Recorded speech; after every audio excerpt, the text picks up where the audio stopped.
But I asked Cinnamon and Morgan to be here today to share a bit about their experience with this. Morgan comes from Crawford County, where she's been working with some of the victims, and Cinnamon has been working as CASA director for, what did you tell me, 15 years? 17 years of working with kids through CASA. So here's what we've decided to do. They're going to come and speak together. Morgan is fairly new to the public. We were talking at lunch and she was pacing, and I said, "What's the matter?" And she said, "I'm nervous." And I said, "So am I." And she said, "But you don't look it." So she's nervous. So they're going to come together and they're going to sit on the stools up here and they're going to share their story or whatever they have. I do not know what they're going to share. I believe God will give them what they should share with us. So Cinnamon and Morgan, come and share with us now. And you can turn my mic off.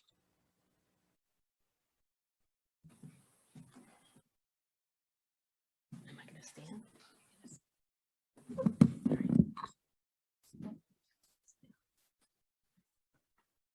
Really nervous.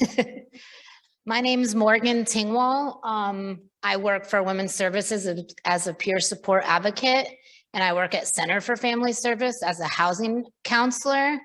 Like I said earlier, I am a survivor of human trafficking, and my recovery date for drugs and alcohol is October 12th, 2019. In 2015 to 2020, I was in human trafficking. It was a little town in Ohio. I got mixed up with a motorcycle club. I was made to sleep with other men for money. I was made to sleep with the men in the motorcycle club, and I was their drug mule for 5 years.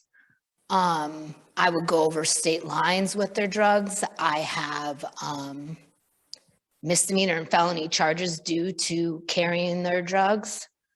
I've had the police point guns at me. I've had the motorcycle club point guns at me. I have had addicts point guns at me. I was very scared. And traffickers are very patient while they have you expand your boundaries. And by the end of it, I was sleeping with men for money and giving it to my trafficker who I lived with. I can't talk a lot about how I got taken out of there, but I did get taken out of there and put into jail because I was on probation for one of the drug charges. And then I got put into a reentry program out of jail from the Center for Family Services, who I work for now. And I did like the restoration period. I did rehab. I still do counseling. I did meetings. I have a drug and alcohol sponsor. It takes a lot of work. And from my story, I have found my passion of what I want to do, help victims out of human trafficking. I do a lot of that with women's services. I'm shaking. I do a lot of that with women's services. Right now, we are working with a victim that was trafficked from out of the country into the United States and then into Pennsylvania. I helped him find trauma counseling. I've helped him find a lawyer that works with the FBI, and he also does international trafficking. My favorite part about my job, because I lost my voice in the world when all this was happening to me. So my favorite part of my job is helping people find their voices again that they felt like they've lost. And that's all I have to say. I'm sorry, it was quick, but.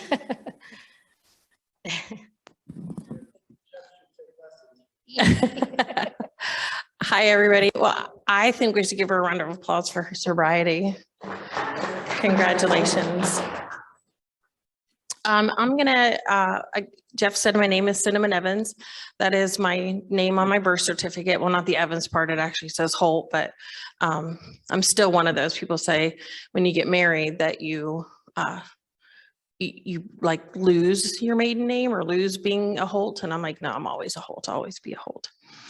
I've been married for 28 years. before I do what I do now. 13 years, I spent that as a paramedic. Prior to that, and Jeff, I think I might have told you this, I don't know. I was a senior in high school at West Forest, which is a very, very small school in Tynesta. And I was a fastball pitcher with a 72-mile-an-hour fastball with a changeup. My senior year, I was offered a full ride scholarship to Pitt. 2 weeks after school started, I found out I had Hodgkin's. I am a 33-year cancer survivor, and I'm very proud of that. And some people say, are you mad about how your life has turned out? And I said, it's not my plan. It's his plan. So I'm very happy with the plan I have now because of cancer, I met my husband. I met him June 9th. I married him August 7th of the same year. So 45 days, it was love at first sight, and we've been married 28 years.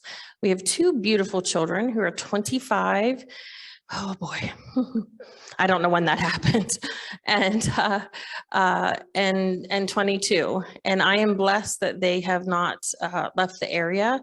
I wouldn't be too sad if they did, but I'm happy that they both have full-time jobs and professions that they're able to make a living at, and they don't live at home anymore. I love them, but it was time for them to go. Okay, so CASA. We advocate for children who have been abused or neglected. So our name is Court Appointed Special Advocates. So here in the audience, we have one of my CASA volunteers, which is Clay, sitting back there. We did a little business at lunch today.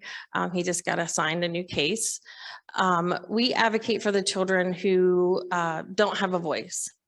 So when I first met Jeff, we were supposed to just meet for lunch, and 5 hours later and 2 pieces of pie and lots of coffee, we developed a great, which is, I feel, budding relationship and friendship. With saying that, being a CASA volunteer is hard work. You do 30 hours of training to become a CASA volunteer. Once you're done with that, you were sworn in as an officer of the court. So you take the same oath as that everyone took, what is it? It was the 2nd, January 2nd. So everyone had put their hand on the Bible and said they would support and defend the Constitution. Clay can tell you, you say the exact same thing. He thought he was back in the Marines. He thought he was drafted again. So with that, you get appointed by a court order.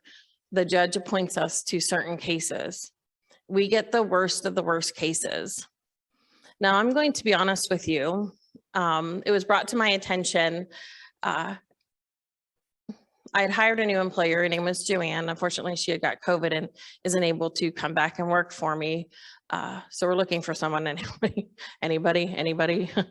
But with that, she had pointed out to me, she had lived in Connecticut, and she had said to me, you know, she had come down to my house. We have a little chapel there. That's where I went to Sunday school, and we have a little festival. And she said, you know, you live in Mayberry. And I went, what? She goes, you live in Mayberry. You know everybody. I swear everybody in this neighborhood has been on your porch. And it's Henry's Bend. This is a teeny tiny little village that mostly has summer people. There's a few of us that live there year round. I live in the house that I grew up in, and my sister lives in the house that was my grandmother's. So my father's family has been there for 150 years. So yes, we know everybody. That's just the way it is. Someone wants to know something, they come knock on our door. When you had said, would somebody lie for days? I can safely say, not in my community. I would make sure we check on each other. When we're working with the kids that we work with, we do a thing called the ACEs score. And I'm betting she scores off the chart with her ACEs score. When I did it, an ACEs score is the highest you can get is 10. And then the lowest is obviously 0. And it's a variety of questions. And we kind of ask them, and we teach this in the training, but with the ACEs score, it's what the trauma that the children have been either exposed to or a part of. So when Jeff and I were meeting and talking about this, I had said to him, you know, it's not 13 and 14. These kids are being trafficked at 5, 6, 7, 8, 9, 10, 11, 12. And one of the things with Jeff talking all day today, and one of the things that we teach in the class, we teach Mary Ellen's story.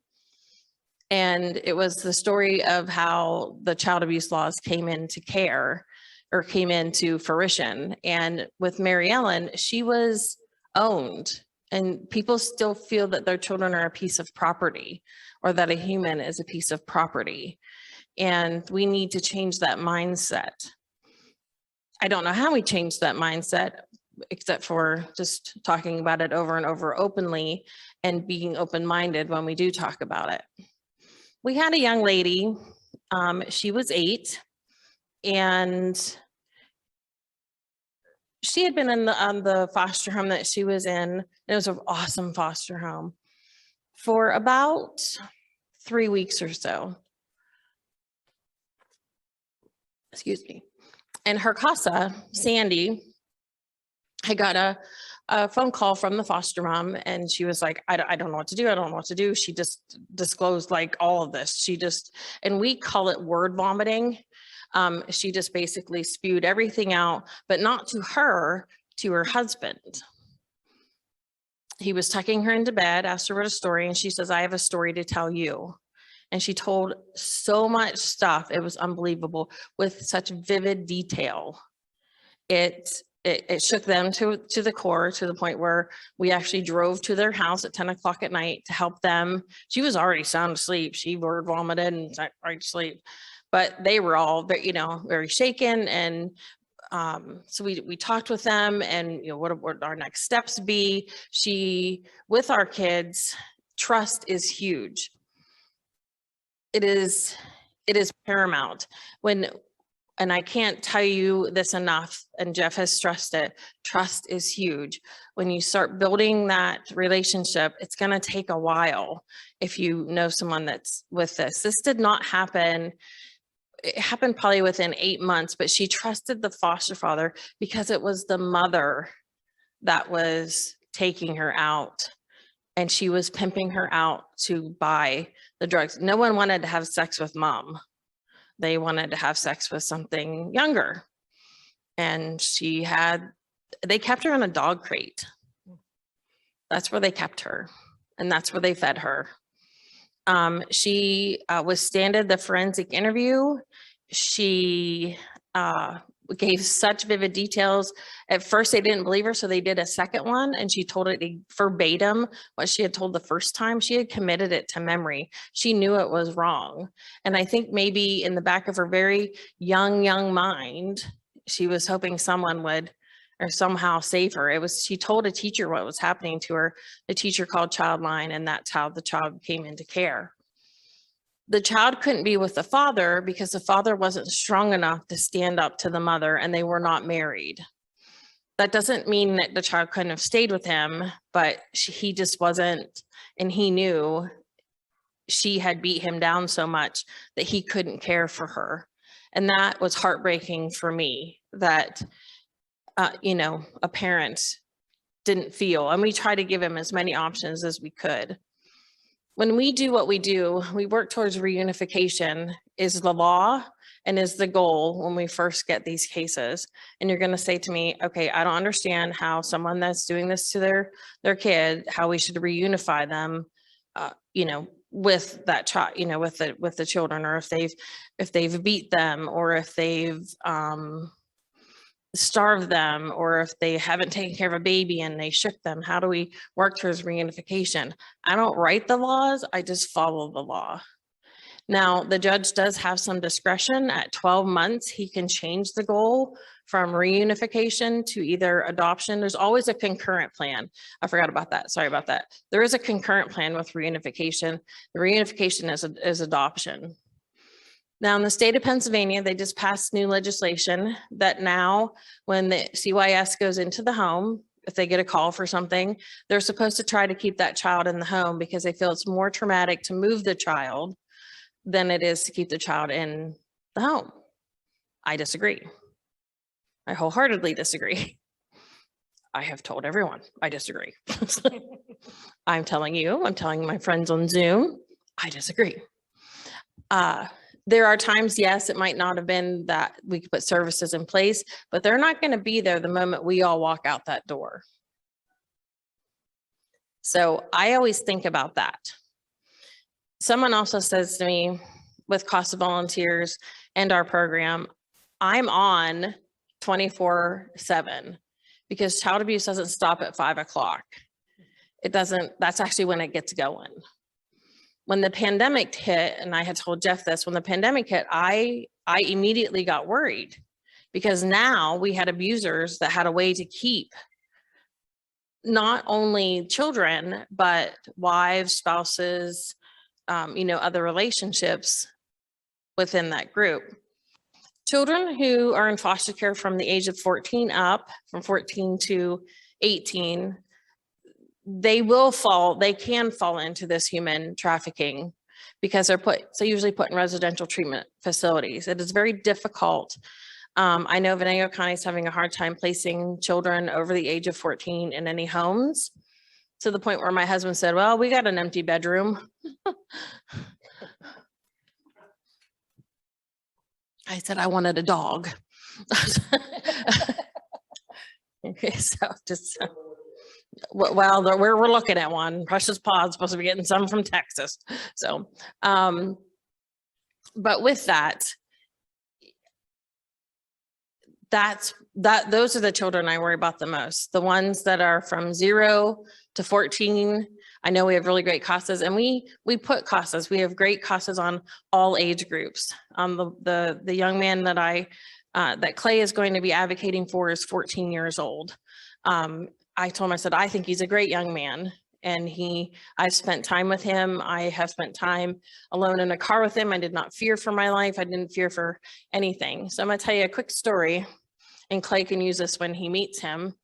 So we were sitting waiting for his mother to come, and him and I had gone off, and I had said, hey, how about if I take you for breakfast? And so I'm thinking we're gonna go to a restaurant. His idea of breakfast was going to McDonald's. So I said, dude, we got to work on what it is to sit down and have breakfast. It's my favorite meal to go out on.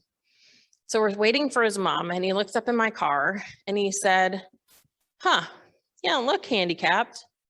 And I, not skipping a beat, being the smart ass that I am, I went, huh, you don't look like a foster kid. He went, touche. I was like, and actually that built a strong bond with him because, and then he said, why are you handicapped? What makes you, why do you need that? And I said, well, I've had open heart surgery. He went, huh? So I've had cancer. Huh? I said, because of my cancer, I have lymphedema. I said, I also have pulmonary hypertension, which you probably don't even understand what that means, but it means that, it takes me a while to get to my car, and I breathe heavy and all this stuff. And I take medicine that makes my mouth very, very dry. And just a few hosts of other things. And he went, didn't you think you could have stopped at the first two? I'm like, not my plan, dude, not my plan. I'm working the plan. Our kids are great, the CASA kids that we work with. We worry about them re-entry into the system and not necessarily our system. Unfortunately, we have had in the past 2 years, we've had 2 children that have overdosed. They will always, always, always, no matter what the parents do to them, they will always want to go back to their parents. And I'm honest to God, not kidding. They'll turn 18. They could have the world at their fingertips with everything that we're doing for them. We have a college lined up for them, and they'll say, nope, I'm going back home. And then they enter the life that their parents have. One of the things that I want to challenge you, and those also watching via Zoom, go out into your community. Don't think they're going to come to church. They're not coming to church. The parents aren't coming to church. But you know what? And we talked when she first came in about the people you hang out with and who she had to give up to have a sober lifestyle. Yes. So they have to give up a lot.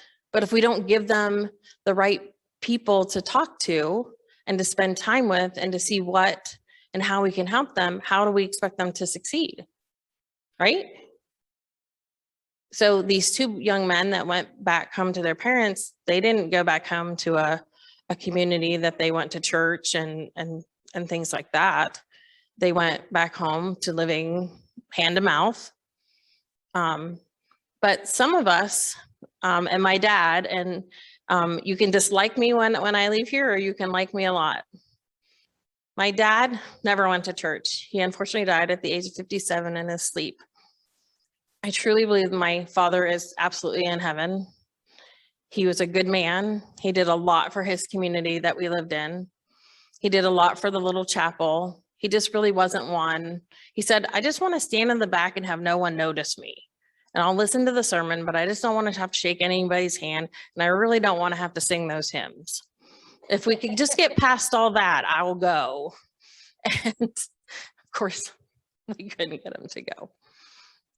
But I truly believe but he used to say, I really dislike the part-time Christians, the ones that are only a Christian on Sunday. And once they leave the building, it's like a switch is turned on and they become a different person. I don't like that. And when I took this job, I said, and he hated that I worked as a medic. He hated it, hated every minute of it. It was a man's world, and that's where, that was supposed to be. And I was a woman and I was entering a man's world. I mean, he was very old fashioned that way. But when I took the job, I said, Dad, I just don't know how I'm going to do this job. I said, I don't know what it's like to not go without food. I don't know what it's like to, not have a roof over my head. And he looked right at me, he goes, so you had it too good? I'm like, yeah, you could have made it hard on me. And he's like, so moving log truck loads of logs and slabs wasn't hard enough. And I'm like, well, that just, you said I'd get bigger boobs if I did that. So he was a pretty straightforward guy. You would have liked him. He'd be sitting in the back heckling me right now. Yeah, for certain. He's here. Yeah, somewhere. But so that's what I want to challenge you. I want to challenge you to go out into your community, not the nice part of town. I also don't want you wearing your Sunday best when you go, because what do they think when you walk in? So if I was walking in the house to do a home visit, what are they going to think? Dressed like this for today, that I'm better than they are. And I'm not. I never think I'm better than anybody else. I've learned more from our families on how to deal with the recession and how they stretch things, and and I've taught them things too on how you can use vinegar to clean, vinegar and water, and it's cheap, and vinegars you can buy it on the food stamps. Because they say, well, I can't clean that because I can't. No, you can. It's called vinegar and water. We'll make it work. And they've learned from me and I've learned from them. So always go in it with an open mind that you're going to learn something, because they can teach us a lot too. And our kids, the kids we advocate for, they teach me every day something new. Now I want to tell you the great part about the young lady that I talked about. She was 8 when she was adopted. It was a full adoption. It was not, they have 2 kinds of adoption now, a closed adoption and an Act 101 adoption. She had a closed adoption. Her mother is sitting in prison. It's one of the ones that we were able to get prosecuted. She got life, actually. A lot of felony charges on mom. I mean, especially all the stuff that the child, I saw she had a notebook, that kid. And she might have photographic memory. But the cool part about it was when she would hang out with her Casa Sandy, she would say, let's go for a drive. I want to go see if we can find any Mercedes. She loved Mercedes, the car. And when she went, they're allowed to change their name. And so she kept her first name because she said, well, I've had it for 8 years, but I want to change my middle name. But I don't think the judge is going to allow me to change my middle name to Mercedes. And I said, well, honey, my name's Cinnamon, so I think you got a pretty good shot. And so her middle name is Mercedes, and she now lives in Michigan. Her adoptive dad, her dad, got a promotion, and they've moved to Michigan. And the adoptive mom is also fostering other children, and Sandy keeps in touch with her. That's the great part about being a CASA. We keep in touch with our kids. I have one amazing success story. She was actually sexually abused by her family from 16 till she confessed, or from birth to age 16 when she finally told her teachers. We spent lots of time preventing her trying to commit suicide, her and myself and her CASA.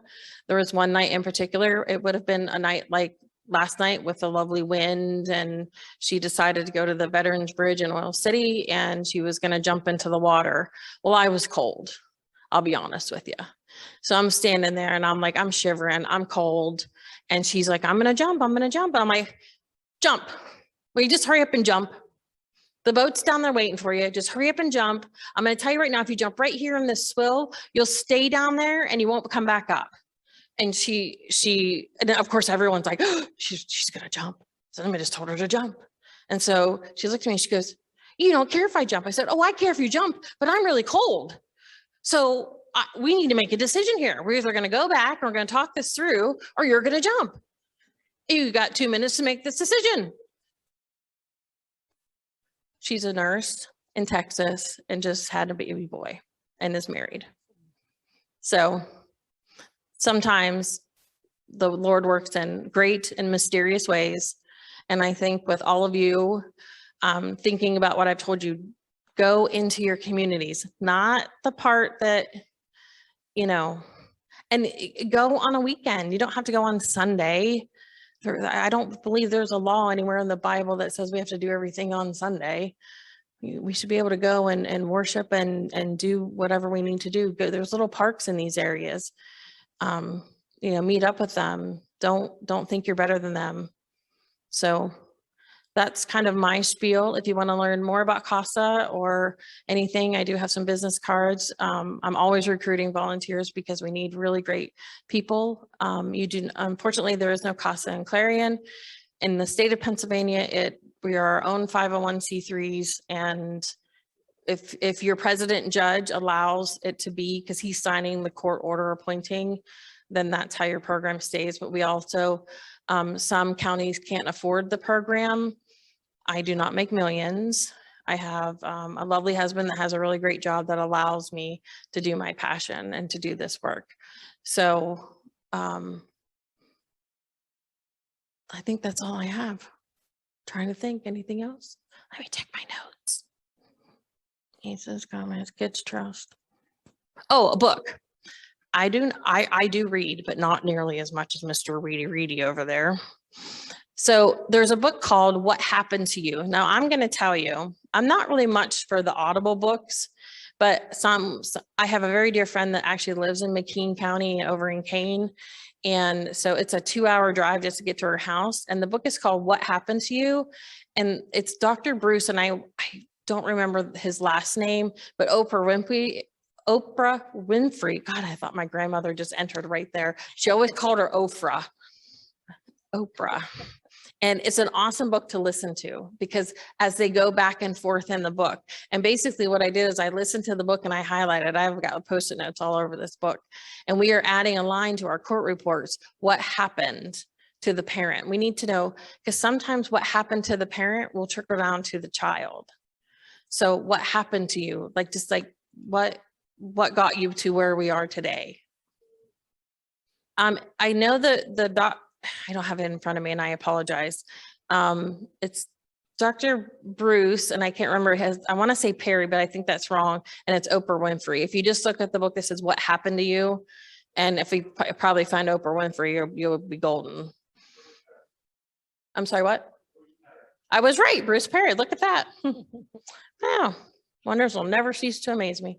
It's an awesome book. Again, you can read it, but I'm telling you, the Audible is great. He does some speaking, she does some, and it's the the back and forth. And it talks about when children are small and failure to thrive, when there's trauma in the home and things like that. So it's a really good book to look at. So yep, right there it is.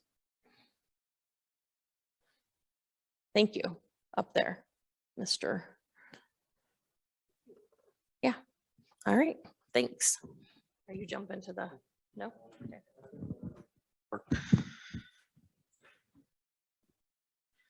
We're almost done.